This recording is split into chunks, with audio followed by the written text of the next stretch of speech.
Ambedkar was one of the first-generation economists of the early 20th century. He was a leading monetary economist with degrees from Columbia University in USA and the London School of Economics. He authored the following books on economics. 1. Administration and Finance of the East India Company, 1915. 2. The Problem of Rupee, Its Origin and Its Solution, 1923. 3. The Evolution of Provincial Finance in British India, a Study in the Provincial Decentralization of Imperial Finance, 1925. In these books, Ambedkar advocates price stability through conservative and automotive monetary management.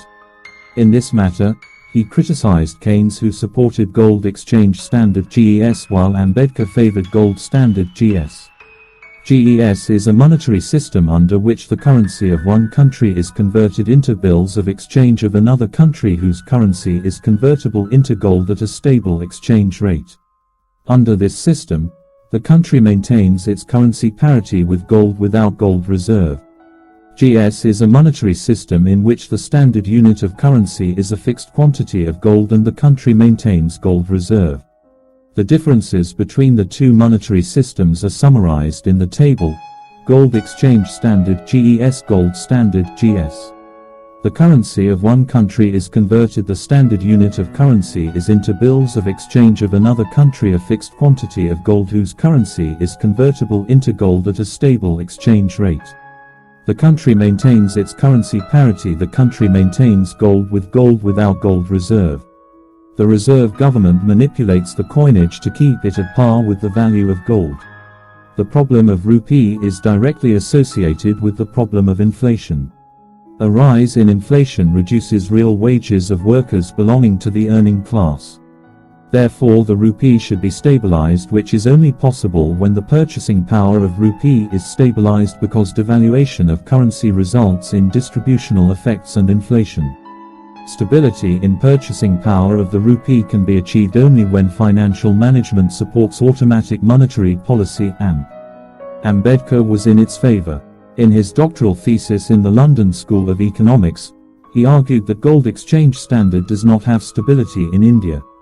He emphasized that India cannot afford gold exchange standard because it increases inflation and reduces real wages of the earning class. In his thesis, he proved statistically that Indian rupee had lost its value and hence purchasing power of the rupee was falling. He suggested having circular flow of money along with regulated government deficit in India. More attention should be given to price stability rather than to exchange rate stability. The exchange standard requires to be managed, which can be done either by the government or by an independent authority. However, the chance of mismanagement is greater by government because the issue of government money is authorized and conducted by men who are never answerable in case of bad judgment. Ambedkar was in favor of an independent centralized regulating authority to undertake financial management. This view laid down the foundation for the establishment of the Reserve Bank of India. Financial management is concerned with managing money through planning, controlling, organizing and directing the financial activities of an organization. Funds flows are directed according to plan. The basic functions of financial management, according to Nobany 2015, include the following: estimating capital requirement, determining capital composition, finding sources of funds and their investment, managing cash and disposal of surplus, maximizing sales and minimizing cost. The rupee is the name of the currency of India, Nepal, Indonesia, Sri Lanka, Mauritius, Pakistan, Seychelles and Maldives. According to Kapoor 2002, the earliest coins in the world were issued in ancient India. Rupiah was introduced in 900 BC. Sher Shah Suri 1540-1545 issued silver coins weighing 178 grains which were called rupiah. The Indian rupee is a descendant of the rupiah. The origin of rupiah is from the Sanskrit word for silver coin, Rupee. Turner, 1985. The Indian rupee suffered from many problems. Ambedkar's experiences related to financial management helped him in proposing solutions to these problems. Ambedkar favored the need of an autonomous monetary institution to control the value of rupee associated with exchange rate. Ambedkar's view was instrumental in establishing the RBI. It was established on the 1st of April 1935 via the Reserve Bank of India Act, 1934. The central office of the Reserve Bank of India was initially in Calcutta but was permanently moved to Mumbai in 1937. Ambedkar also helped establish the Finance Commission of India in 1951 to strengthen the centre-state relation. Ambedkar on financial management and Rupee. Ambedkar was a monetary economist. He obtained a doctorate from London School of Economics in 1923 under the supervision of Professor Edwin Kennan. His thesis, The Problem of the Rupee, Its Origin and Solution, was on the problems of the rupee, and was published in book form in 1923. In his thesis, Ambedkar examined the causes for the rupee's fall in value, saw rate 2013. The main focus of his thesis in London School of Economics (LSE) was on managing Indian monetary affairs. Unlike J.M. Keynes, who favored the gold exchange standard, Ambedkar favored the gold standard. He looked into the problems of the rupee at a time when there was a clash between the colonial administration and Indian business entrepreneurs over the value of rupee. Indian businessmen blamed the colonial administration for maintaining an overvalued exchange rate of the Indian currency to support British exporters who sold goods in India. The Congress supported Indian entrepreneurs and demanded devaluation in the Indian currency. Eventually, London agreed to set up the Hilton-Young Commission to look into the matter. When this commission, then known as the Royal Commission on Indian Currency and Finance, came to India, each of its members was holding the book, The Problem of Rupee, Its Origin and Its Solution, that Ambedkar wrote in 1923. In his book, Ambedkar raised the following basic questions: should India stabilize its exchange? What should be the ratio at which India should stabilize its exchange? Ambedkar argued in favor of limited devaluation of rupee, somewhere in between the then prevailing exchange rate and the point of agreement between the Congress and British colonial administration. He said that this limited devaluation would help both the business class as well as the earning class.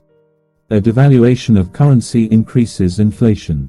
A steep devaluation results in steep inflation, which reduces real wages of the earning class. Ambedkar, in his statement to the Royal Commission, said, "The more important point is, supposing that there is a gain arising from low exchange, where does this gain arise? It is held by most businessmen that it is a gain to the export trade, and so many people have blindly believed in it that it must be said to have become an article of faith common to all that a low exchange is a source of gain to the nation as a whole. Now if it realized that low exchange means high internal prices, it will at once become clear that this gain is not a gain coming to the nation from outside, but is a gain from one class at the cost of another class in the country."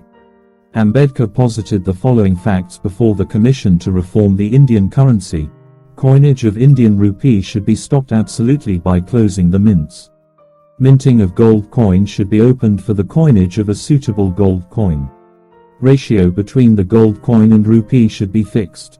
Both the rupee and gold should not be convertible to each other, but they may be circulated as unlimited legal tender at a ratio fixed by law. Problems of rupee I double standard. In Mughal period, the Indian money consisted of both gold and silver. In the mid-18th century, Hindu emperors supported gold coins while Muslim emperors favored silver ones. Princeps 1834. For example, in South India, a silver coin, pagoda, was used as a medium of exchange. Hence both the gold moa and the silver rupee were in circulation without any fixed exchange ratio between them. Further, different kingdoms in India decided the minting quality of coins, hence metallic contents differed considerably across kingdoms. As a result, the currency lost its primary quality of general and ready acceptability. A common medium of exchange between the coins in circulation being absent, plurality of medium of exchange created problems in trade. It encouraged barter trading in the markets. The society suffered from diseased money, which drove away good money. Consequently, Indian economy suffered significantly. The value of the coin circulated in the Mughal period depended on the fluctuation in the value of metals. When the value of gold increased more than its value when the coin was minted, The circulation of the gold coin got reduced because people would store gold coins at home instead of using them. Similarly, when the value of silver increased more than its value at the time of fixation of the proportion of gold and silver, the circulation of the silver coin got reduced because people would store the silver coins at home instead of using them. This fluctuation in the relative value became a continual problem for trade. Traders started demanding circulation of monometallic coins in place of bimetallic ones. From double standard to silver currency in 1833, an imperial system of administration was set up by an Act of Parliament which centralized all legislative and executive authorities over India. It replaced local coinage by imperial coinage. Therefore, a common currency, as a sole legal tender, was introduced in India by an act of the imperial government 17 of 1835, which is also known as the Currency Act of 1835. According to this act, no gold coin was permitted as a legal tender of payment in any of the territories of the East India Company. This was a turning point in India's monetary reforms because monometallic silver, 180 grains in weight, became the sole legal tender throughout the country. Adoption of silver coinage decreased the revenue collected through seigniorage tax collected on total price of a coin including metal contents and production cost. It created a commercial problem in trade, which was demanding credit that could not be met by silver coinage due to insufficiency of supply of silver. Free banking system. In the 19th century, India followed the free banking system in which every bank was empowered to issue notes. However, notes issued by the Presidency Bank enjoyed more acceptance by the government for revenue repayment. In 1920, by the Banking Act 47, 3 Presidency banks were amalgamated into one bank, called the Imperial Bank of India. No discretion was left to the government regarding paper currency. The government was empowered to regulate silver mining. According to law, Rs. 979 only could be issued against 1,000 to lakh of silver coins. The Indian paper currency law was able to control the volume of issue of notes. Banks were empowered to invest Rs. 4.00 crore in 1861, Rs. 6.00 crore in 1871 and Rs.